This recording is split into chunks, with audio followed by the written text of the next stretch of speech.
नमस्कार, मैं सौरभ शुक्ला और आप देख रहे हैं न्यूज़ 18। मध्य पूर्व में एक बार फिर तनाव चरम पर पहुंच गया है। एक तरफ अमेरिका ने ईरानी सैन्य ठिकानों और नावों पर बड़े पैमाने पर हवाई हमले किए हैं, तो दूसरी तरफ इसराइल ने लेबनान में हिजबुल्लाह के खिलाफ अपनी सैन्य कार्रवाई तेज कर दी है।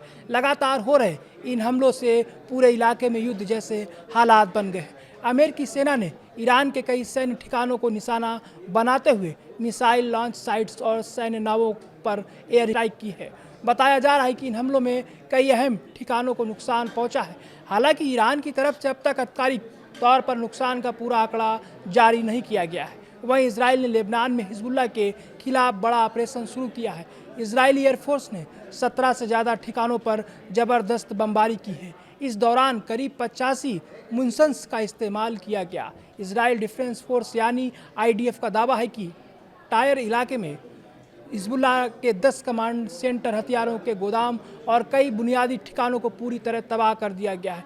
IDF ने यह भी दावा किया है कि हमले के दौरान मोटरसाइकिलों पर जा रहे हिजबुल्लाह के कई लड़ाके भी मारे गए हैं। लेबनान के कई इलाकों में जोरदार धमाकों के बाद अफरा तफरी का माहौल है।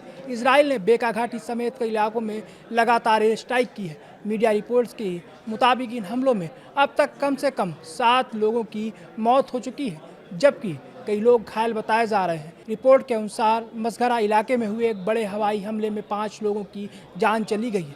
कई मकान पूरी तरह तबाह हो गए और राहत बचाव दल मलबे में दबे लोगों को निकालने में जुटे हैं।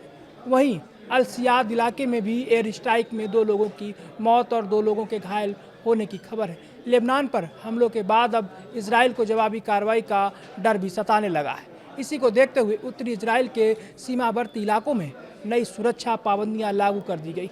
अब खुले स्थानों पर सिर्फ 50 लोगों और बंद कमरों में 200 लोगों के इकट्ठा होने की अनुमति है। इससे पहले खुले में 200 और बंद जगहों में 600 लोगों को जुटने की इजाज़त थी।